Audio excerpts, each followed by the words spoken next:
Curve display एक ऐसी चीज है जो एक जमाने में बहुत ही बड़ा प्रीमियम फीचर माना जाता था और लोग उसके लिए ज्यादा पैसा देने को तैयार थे। आज के समय में क्या हो रहा है, कर्व डिस्प्ले यहाँ पे 20,000 तो छोड़ो 15,000 रुपए के फोन में भी देखने को मिलने लगा। जबकि बात करें तो कर्व डिस्प्ले की कहानी यहाँ पर बिल्कुल भी ऐसी नहीं थी। कर्व डिस्प्ले वाले फोन को बहुत ही ज्यादा प्रीमियम, बहुत ही ज्यादा फ्लैगशिप देखा जाता था, क्योंकि कर्व डिस्प्ले सिर्फ और सिर्फ दिखाने की चीज थी, क्योंकि लोग उसको फोन दिखाने के लिए बहुत खरीदते थे और यही एक रीजन था कि लोग एक्स्ट्रा पैसा देने को तैयार थे। हालांकि कर्व डिस्प्ले फोन्स की जो शुरुआत थी वो साइड कर्व पैनल से पहले जो बीच में एक कर्व आता है वहां से हुई थी। यहाँ पे मैं बात कर रहा हूँ दुनिया के जो पहला फोन जिसपे कर्व डिस्प्ले सैमसंग ने डाला था वो था सैमसंग गैलेक्सी राउंड। ये बहुत ही पुराना फोन है, 10 साल से भी पुराना फोन है। इसको लॉन्च किया था और उसमें पता चलता था कि कर्व ये लोग बीच से कर सकते हैं, लेकिन फिर सैमसंग को समझ में आया कि यार बीच में से कर्व क्यों करना है, हम साइड से भी तो कर्व कर सकते हैं। उसके बाद नोट एज निकाला, फिर गैलेक्सी S6 Edge को भी निकाला गया, S7 Edge, और धीरे धीरे S सीरीज की जो लाइनअप थी ना वो पूरी की पूरी यहाँ पे आपको कर्व देखने को मिलती थी। लेकिन जब मैं हाल फिलहाल आऊं तो आज के समय में स्थिति यहाँ पर ये कि मेजॉरिटी जो प्रीमियम फोन्स आते जा रहे हैं वो धीरे धीरे फ्लैट डिस्प्लेस के ऊपर बढ़ रहे हैं। हालांकि अगर मैं चाइनीज कंपटीशन को हटा दूं तो यहाँ पे बात कर तो आईफोन वो भी फ्लैट डिस्प्ले पे आता है। सैमसंग की जो S24 लाइनअप होगी उसमें बेस मॉडल तो आपके फ्लैट डिस्प्ले के साथ आएंगे, लेकिन जो अल्ट्रा मॉडल है उसके अंदर जो कर्व है और कम होता हुआ जा रहा है, जिस कारण से अब उस फोन में 2.5D आ रहा है। यानी कि आप एक बात सोचो कि प्रीमियम फोन, जो महंगे फोन थे वो धीरे धीरे फ्लैट डिस्प्ले के ऊपर जा रहे हैं, लेकिन जहाँ पे मिड रेंज बजट इन सब की बात करते हैं वहां पे वो लोग कर्व के पीछे भागते हुए जा रहे हैं। कहानी बिल्कुल अपोजिट नहीं हो गई, क्योंकि हम इसको समझते थे कर्व एक प्रीमियम वाले का पार्ट है और जब कर्व अगर बजट में मिलने लगा तो ये तो बिल्कुल अपोजिट स्टोरी हो गई। हालांकि वहां बता देना चाहता हूँ कि कर्व डिस्प्ले का बीच में एक ऐसा क्रेज यहाँ पर आया था जब हर एक कंपनी ने अपने कर्व डिस्प्ले वाले फोन निकालने शुरू कर दी तो उसको एक लेवल ऊपर ले जा रहे थे। यानी कि सैमसंग ने सबसे पहले एक साइड को कर्व किया, फिर दूसरी साइड को कर्व किया, तो Xiaomi ने बोला यार सैमसंग दो साइड से कर्व कर रहा है, हम तो चारों साइड से कर्व कर सकते हैं। क्वाड कर्व डिस्प्ले वाले फोन को दिखाया। ऐसे ही Xiaomi को लगा कि यार हम तो पूरे के पूरे फोन को एक डिस्प्ले से कवर कर सकते हैं। Mi Mix Alpha दिखा दिया था उन्होंने। Vivo को लगा यार ये थोड़ा सा ही कर्व कर रहा है, हम इसे और ज्यादा कर्व कर सकते हैं,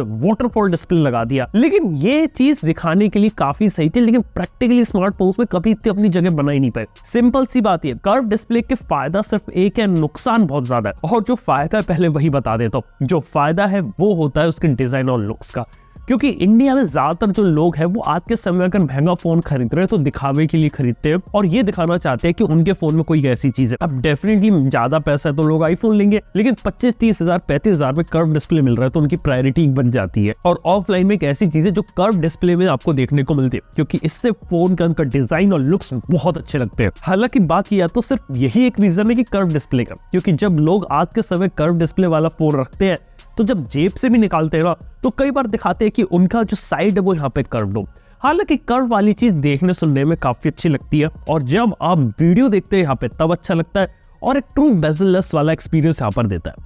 तो ये एक उसके कुछ फायदे थे, लेकिन नुकसान अब बताता हूँ। सबसे पहली बात कि कर्व डिस्प्ले के अंदर डैमेज आने की प्रोबेबिलिटी सबसे ज्यादा है। इसके साथ ही कवर केस की भी दिक्कत आती है और स्क्रीन प्रोटेक्टर भी आसानी से नहीं मिलते, और अगर मोबाइल फोन गिरता है कर्व डिस्प्ले के साइड से तो उसका डिस्प्ले आसानी से डैमेज हो सकता है। और कर्व डिस्प्ले को बना पाना भी थोड़ा महंगा पड़ता है as compare to flat display, और इसी वजह से रिपेयर कॉस्ट भी इन फोन्स की काफी ज्यादा हो सकती है as compare to normal phones. इसके साथ ही जो मिस टच होता है, एक्सीडेंशियल टचेस होते हैं वो भी, क्योंकि हर एक फोन में जो पाम रिजेक्शन होता है वो ढंग से काम नहीं करता। किसी किसी फोन में अच्छे से करेगा, लेकिन सभी फोन में एक जैसा करे वो एक दिक्कत है। इसके साथ ही अगर आप गेम खेल रहे हो कर्व डिस्प्ले वाले फोन पर है तो वहां पे आपको थोड़ी दिक्कत का भी सामना करना पड़ सकता है। यार ये कुछ ऐसी फंडामेंटल चीजें कि इतना ज्यादा यूजफुल लगती नहीं है। कर्व डिस्प्ले देखने में काफी अच्छा फीचर है, लेकिन उतना ज्यादा प्रैक्टिकल फीचर नहीं लगता, ये बात आपको माननी पड़ेगी। इसलिए काफी सारे जो गेमिंग फोन्स होते हैं, जैसे iQOO 11 की भी बात कर ले, उन्होंने भी यहाँ पे इस डिस्प्ले से पीछे छोड़ दिया। और जो बड़ी बड़ी कंपनीज है उन्होंने भी कर्व डिस्प्ले को इतना फोकस नहीं करते, साइड से हल्का सा ही कर्व कर देते सिर्फ दिखाने के लिए। लेकिन उसकी जगह जो कंपनी है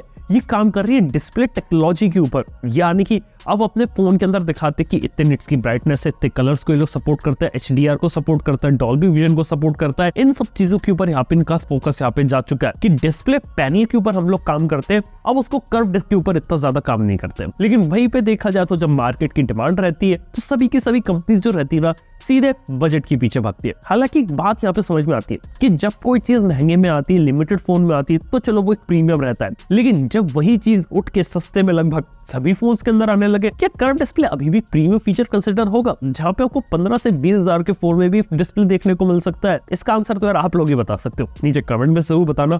पसंद है इन्फॉर्मेशन, सब्सक्राइब करो यहाँ पे। थैंक यू आपको वीडियो देखने के लिए। मैं आप चलता हूँ नेक्स्ट वन में। Good bye.